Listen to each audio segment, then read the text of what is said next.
नमस्कार दोस्तों, मैं डॉक्टर स्वप्निल सागर जैन निरामय होम्योपैथी के अपने इस YouTube चैनल पर आप सभी का बहुत बहुत स्वागत करता हूं। दोस्तों, आज मैं आपसे बात करूंगा अस्थमा के बारे में। अस्थमा एक ऐसी बीमारी है जिसके कारण भारत में छोटे छोटे बच्चों से लेके और 80-85 वर्ष के बुजुर्ग लोग भी बहुत ज्यादा पीड़ित रहते हैं, बहुत ज्यादा उनकी तकलीफें होती हैं और जीवन भर ही वो इससे पीड़ित रहते हैं। उनको कोई भी सही इलाज नहीं मिलता है सिवाय होम्योपैथी के।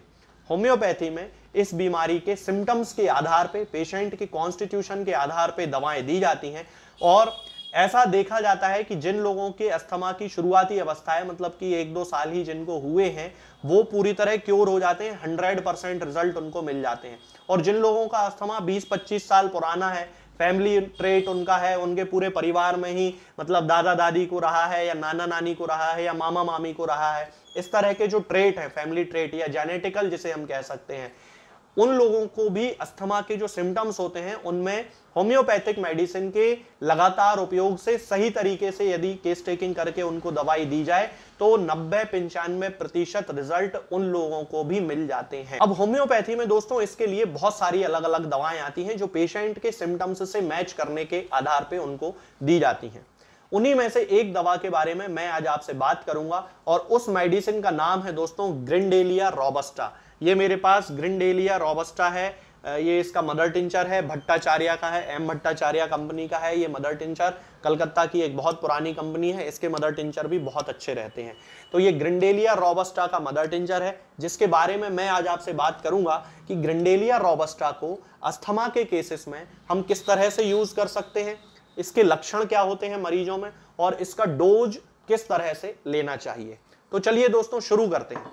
सबसे पहले मैं आपको यह बता देता हूं कि ग्रिंडेलिया रोबस्टा का जो खास तौर से उपयोग किया जाता है वो दोनों बीमारियों में होता है, अस्थमा में भी होता है और ब्रोंकाइटिस में भी होता है। दोस्तों, यदि हम इसके आंखों की सिम्टम्स की बात करते हैं तो इसका जो पेशेंट होता है उसको आंखों में बहुत ज्यादा दर्द होने की और हैवीनेस होने की शिकायत होती है। खास तौर से उसकी जो आई बॉल्स होती हैं उनमें तो बहुत ही ज्यादा पेन होता है। पुरुलेंट ऑप्थेल्मिया की भी शिकायत होती है और आयराइटिस की भी शिकायत इन पेशेंट्स को होती है। सिर में उसको ऐसा लगता है जैसे कि बहुत ज्यादा उसको हैवीनेस हो गई हो सिर में, और ठीक वैसे ही लक्षण आते हैं जैसे कि क्विनिन के ओवरडोज से आते हैं। क्विनिन यानी कि मलेरिया की जो दवा होती है उसके ओवरडोज से जैसे सिम्टम्स सिर में आते हैं, मरीजों को हैवीनेस लगती है, फुलनेस लगती है, वैसे ही सिम्टम ग्रिंडेलिया के पेशेंट को देखने में मिलते हैं। यदि हम इसके रेस्पिरेटरी सिम्टम्स की बात करते हैं तो रेस्पिरेटरी सिम्टम्स में दोस्तों ये देखा जाता है कि जिन लोगों को अस्थमा की और ब्रोंकाइटिस की शिकायत होती है उन लोगों पर ये मेडिसिन बहुत ही अच्छा काम करती है। खास तौर से ब्रोंकाइटिस के और अस्थमा के वो केसेस जिनमें कि लोगों के या पेशेंट्स की जो छाती होती है, जो लंग्स होते हैं, उनमें बहुत ही ज्यादा म्यूकस भरा हुआ है, वीजिंग साउंड आता है, वीजिंग रेल्स जिसे बोला जाता है, वो आवाज सुनाई देती है जैसे कि वो जो वेलक्रॉन होती है ना, वो उसको खींचने से, वो जो चिपकने वाला एक वेलक्रॉन मटेरियल होता है, उसको खींचने से जो चट चट चट चट की आवाज आती है, वैसी आवाज उसमें पेशेंट के फेफड़ों से आती है, लंग्स से आती है, घड़घड़ाहट की आवाज आती है।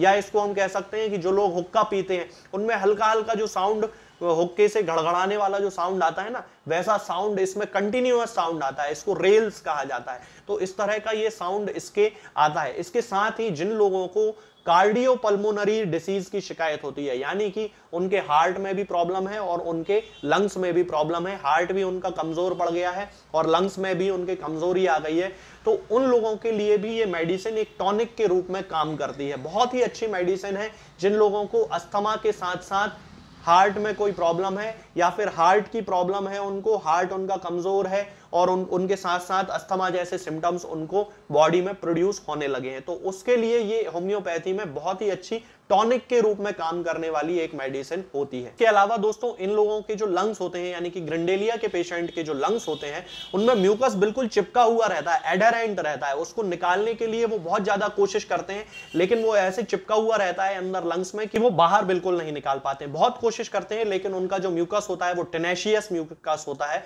और बिल्कुल बाहर नहीं निकलता है। इसके अलावा दोस्तों ये जो मेडिसिन होती है ये न्यूमोगैस्ट्रिक नर्व पे भी काम करती है। इसका मतलब है कि जिन लोगों को अस्थमा के कारण रात में लेटने में बहुत प्रॉब्लम होती है, बिल्कुल लेटते उनसे नहीं बनता है और जैसे ही वो लेटते हैं तो उनको ऐसा लगने लगता है कि उनकी सांस रुक जाएगी और सोने की जैसे ही उनकी बारी आती है और उनको एकदम से उठ के बैठना पड़ता है। लेटे हुए तो वो बिल्कुल भी सांस नहीं ले पाते हैं, उठ के बैठना ही पड़ता है। रिपर्टरी में और मटेरिया मेडिका में तो इसके लिए ये खास सिम्टम है कि जो लोग बिल्कुल लेटे हुए में सांस ले ही नहीं पाते हैं, उनको बहुत ज्यादा तकलीफ होने लगती है, दम घुटने जैसा उनको लगने लगता है और उठ के बैठना ही पड़ता है। उन केसेस में ग्रिंडेलिया रोबस्टा का जो मदर टिंचर होता है वो बहुत ही अच्छा काम करता है।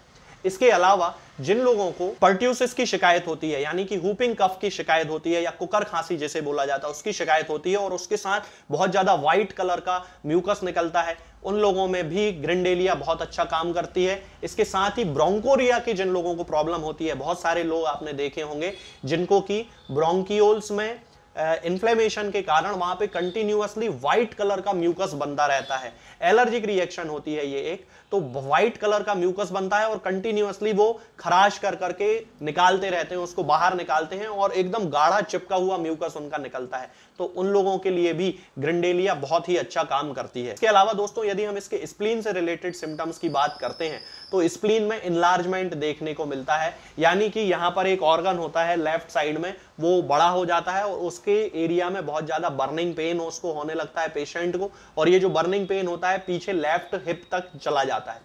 यदि हम इसके स्किन के सिम्टम्स की बात करते हैं तो स्किन में ये देखने को मिलता है कि ये हर्पीस की एक बहुत ही अच्छी मेडिसिन है। रोजियोला जैसे इरप्शंस, लाल लाल कलर के इरप्शंस इसमें हो जाते हैं।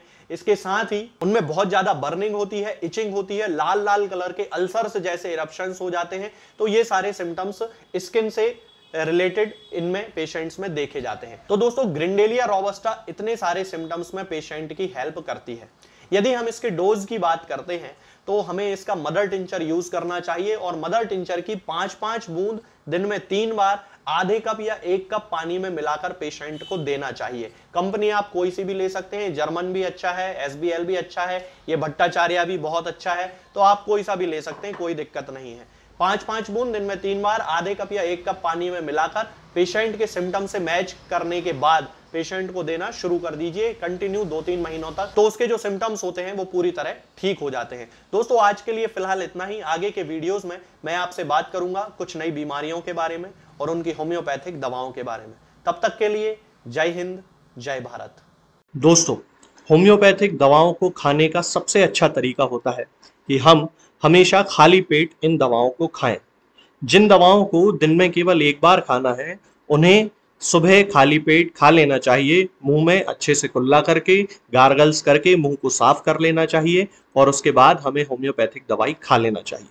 जिन दवाओं को दिन में 2 बार या 3 बार या 4 बार खाना होता है उन दवाओं को खाली पेट खाने का मतलब होता है कि हम उन दवाओं को खाने के लगभग आधे घंटे पहले या फिर 2 से 2.5 घंटे बाद ही खाएं और उस स्थिति में भी हमारे मुंह में किसी भी वस्तु का, किसी भी चीज का स्वाद नहीं होना चाहिए, ना ही हमारे मुंह में किसी भी चीज की गंध होना चाहिए, जिससे कि ये होम्योपैथिक दवाएं हमारे शरीर पर बहुत अच्छे तरीके से काम कर सकती हैं। तो हमें हमेशा ये ध्यान रखना है कि जब भी हम होम्योपैथिक दवा खाएं हमेशा खाली पेट खाएं और हमारे मुंह में किसी भी चीज का स्वाद या किसी भी चीज की स्मेल ना हो। अब बहुत सारे लोग ये सोचते हैं कि हम कच्चा प्याज खा सकते हैं या अदरक खा सकते हैं या हींग खा सकते हैं या इलायची खा सकते हैं या नहीं। बिल्कुल आप इन चीज़ों का इस्तेमाल कर सकते हैं। होम्योपैथिक दवाओं को खाते समय आप इन सभी चीज़ों को बड़ी आसानी से खा सकते हैं।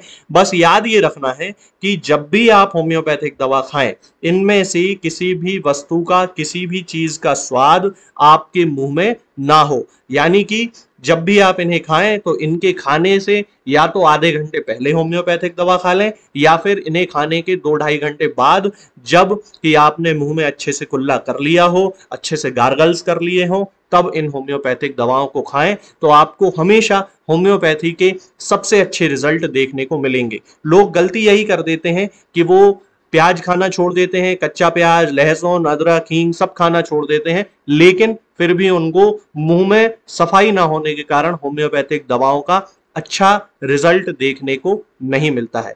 ये होम्योपैथिक दवाएं आपको किसी भी ऑनलाइन फार्मेसी पर या आपके घर के नजदीक किसी भी होम्योपैथिक मेडिकल स्टोर पर बड़ी ही आसानी से उपलब्ध हो जाएंगी। ये दवाएं हर होम्योपैथिक फार्मेसी पे उपलब्ध होती हैं, हर ऑनलाइन फार्मेसी पर उपलब्ध होती हैं, इसलिए आप वहां से इन दवाओं को प्राप्त कर सकते हैं। निरामय होम्योपैथी क्लिनिक से ना ही किसी मरीज को कोई दवा बेची जाती है और ना ही कोई दवा भेजी जाती है।